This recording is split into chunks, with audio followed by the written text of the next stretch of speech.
بسم الله الرحمن الرحيم. فقيها وصوفيا فكن ليس واحدا فإني وحق الله إياك أنصح. Yani haya maneno ambayo kwamba yafaa kuandikwa na wino wa dhahabu katika maneno ya Imam Shafi. Faqihan, faqihi yani kwa mwanazuoni wa fiqh, wa sufiyan na sufi, fakul laysa wahidan, usiwe mmoja. Usiwe mmoja. Yani usiwe umesoma fiqh peke yake, umesoma hadithi mashaallah, umesoma tafsiri, umesoma fiqh kwa anwaa zake zote, wama ila dhalika, lugha unajua nini. Yani faqih bi maana al-kalima. Lakini huna tasawuf ambao kwamba ni maqamu al-ihsan, ambao kwamba inakufanya wewe kuwa unaishi ukiwa unamchunga nani?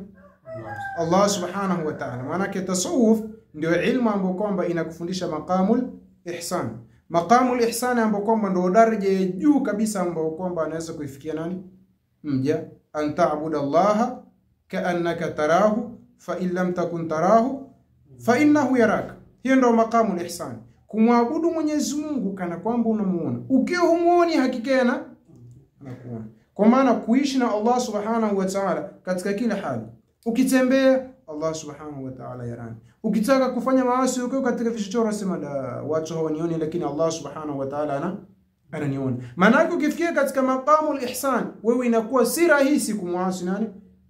Allah subhanahu wa ta'ala. Hatuneni kwamba huwezi kumwasi kabisa kwa sababu si maasumi, lakini inakuwa si vyepesi yani. Kwa hivyo mama anasema faqihan wa sufiyan fakul laysa wahida, usiyo mmoja.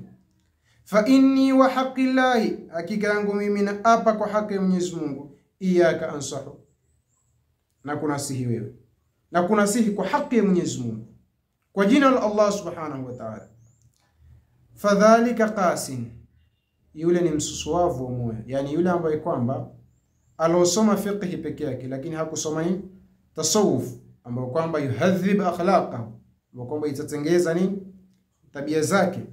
Lam yadhuq qalbuhu tuqa, Allahu akbar, moyo wake bado hujaosha cha Mungu. Unajua wenyewe wanasema tasawuf yani khulasa yake, ufupi wa tasawuf unajua nini? Ni at-takhalli 'ani ar-radha'il wat-tahalli bil-fadha'il. Ni kujisafisha, at-takhalli, kujiepusha, ani radhail, kutokamana na mambo ya hovyo yote asiyotaka Mwenyezi Mungu, wat-tahalli bil-fadha'il, na kujipamba na mambo mazuri. Inaanza takhalli kisha ndio tahalli. Unajua sisi tunachanganya kitu hiki kimoja. Mtu kabla hajajisafisha anaanza kujenga ibada zake juu ya nini? Juu ya takataka alizokuwa nazo ndani ya nafsi. Mfano wake ni chombo hiki, glasi. Umewekea mchuzi. Umewekea? Baada ya kumaliza kutumia mchuzi, baada yake unataka kuwekea maziwa. Sawa yake inabidi ufanye nini? Uisafishe. Lakini ile pasi na kusafisha ile glasi yenye mchuzi, ukaweka maziwa ndani yake, utaona utamu ya maziwa? Huwezi kuona ladha ya maziwa wala huwezi kuona usafi wa maziwa. Kwa hivyo mja, hatua ya mwanzo kabisa katika khatawati yatakana zifate mtu akianza kushika njia ya Allah subhanahu wa ta'ala nini? At-takhalli, tauba, kutubu kutokana na madhambi ambayo kwamba uliofanya, kujuta kutokana na madhambi uliyofanya. Kisha sasa baada ya kutubia toba sawa sawa, ndio unaanza kuongeza sasa zile nawafil, ibadati za sunna, qiyamul layli na nini.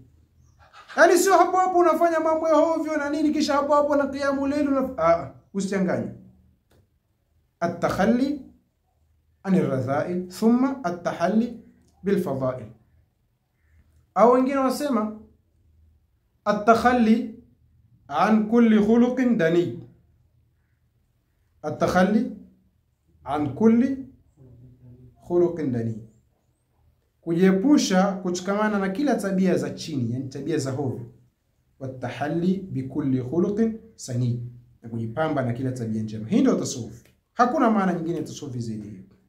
Kwa hivyo asema mtu akisoma fiqh peke yake hajasoma tasawuf, lam yadhuq qalbuhu tuqa, huyo moyo wake bado hujapata nini? Mwenyezi Mungu atujalie katika tasawuf. Wa hadha, na huyu sufi ambaye kwamba hajasoma fiqh, jahulu, ni jinga, bonge la jinga, jahul ala wazni fa'ul. Na huyu ambaye kwamba ajifanya sufi hajasoma fiqh, jahulu, ni bonge la jinga, kaifa dhul jahli yasluhu, vipi mjinga atatengea? Unajua kuna baadhi ya watu wajidanganya. Yaani mtu badala asome fiqh, asome ilmu na nini, asema mimi mtu tasawufi tu. Tasawufi na ujinga zinaendana wapi? Wa hadha jahulun, huyu ni mjinga. Kaifa dhul jahli yasluhu, vipi mjinga atatengea? Sisemi kuongoza, sisemi yeye mwenyewe kutengea haiwezekani mjinga. Sasa maajabu ni mkute. Unajua hakuna namna, lazima tuambiane ukweli sisi wenyewe kwa wenyewe. Tusipoambiana sisi wenyewe kwa wenyewe, nani atatuambia? Hakuna. Kwa sababu wengine wakituambia tunasema amma hasidi hao na chuki na nini na sisi. Ushaona? Hatuambiane sisi wenyewe. Yaani mara nyingine mkute shekhe wa zawia, shekhe wa zawia au shekhe wa tariqa kanda fulani nini. Yaani Qur'ani yenyewe kuisoma hivi hawezi.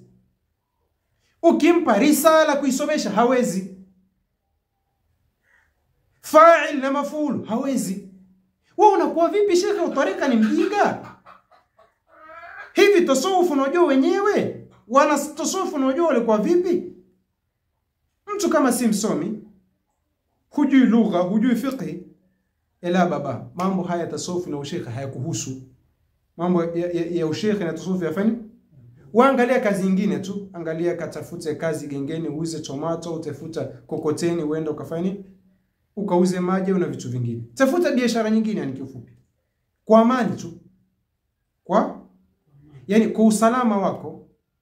Wewe ambaye kwamba ujifanya shekhe tariqa sio na zawia lako nani, hali ya kuwa si msomi na unajijua kabisa si msomi, tafadhali achana na mambo hayo.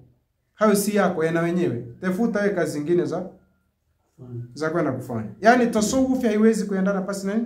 Pasi na fiqh, na fiqh haiwezi kwenda pasi nani? Tasawuf. Kwa hivyo dawa nini? Ni kubalance kama hapo tunavyofanya. Unasoma vitabu vya ilmu, soma nahwu, soma sarfa, soma balagha, tasoma fiqh, tasoma hadithi, tasoma nini? Tasoma tasawuf. Yaani unachanganya. Fiqh kama hii tunayosoma inakufundisha ibada zako, inakufundisha miamalati yako, utafanya vipi ibada, utaoa vipi, utauza vipi, utanunua vipi, utarithi vipi, utarithisha vipi, wama ila dhalik. Tasawuf yakwambia utaamiliana vipi na Mola Subhanahu wa Ta'ala. Utaamiliana vipi na moyo wako. Utauchunga vipi moyo wako. Tuko vizuri sana. Faqihan wa sufiyan fakun laysa wahida fa inni wa haqqi Allahi iyyaka ansahu fadhalika qasil lam yadhuq qalbuhu tuqan wa hadha jahulun kayfa dhul jahl yasluhu. Allahu akbar. Maneno mazito sana. Jahili hawezi kutengea. Vipi ataweza kuongoza wenzake? Kwa hivyo kinachofuatia ni kwamba yeye amepotea, kisha na wakota wenzake afanye wapoteze. Usikie baadhi ya upumbavu katika watu wajiita mashekhe wa tasawuf. Sisi hatuiti mashekhe, ni upumbavu ambao kwamba waliovamia ni tasawuf. Usikie mtu waambie muridi wao kwamba bwana, leo msiswali, mimi nimewaswalia. Msiswali mimi? Wewe shekhe au msaidizi wa shetani iblisi? Alafu akiitwa wa upumbavu wasaidizi wa ibilisi wakasirika. Sasa unakasirika nini wakati wewe mwenyewe ni mjinga? Yaani ukasiriki, ufure, ufanye nini? Wewe ni sheitan na ni msaidizi wa shetani. Ukijiona hasira zimekuzidi, tafuta nguzo ya umeme ambayo kwamba iliyoko karibu na, nenda kajipige kichwa chako mpaka kipasuka, ufilie mbali, waje Mwenyezi Mungu upumzike na wewe. Unajua habibi, kuna mambo mengine yaudhi, unajua? Mimi nimeambiwa wakati niko safari, nimeambiwa kabisa hivi na watu wanalalamikia. Shekhe haswali. Shekhe waambia wanafunzi wake nimewaswalia. Shekhe wa tasawuf ukimpa risala safina hawezi kuisomesha. Sasa nyinyi ndio mnaofanya tasawuf ikatukanika. Tasawuf ni ilmu, tasawuf ni maarifa. Angalia maneno haya nani? Imam Shafi rahimahullah ta'ala. Hao ndio masufi wenyewe. Kiozungumza wenyewe ya tasawuf ni kila nani? Kile Imam Shafi. Au kwa masufi ya kisasa kukata na shoka, si masufi wa kubahatisha.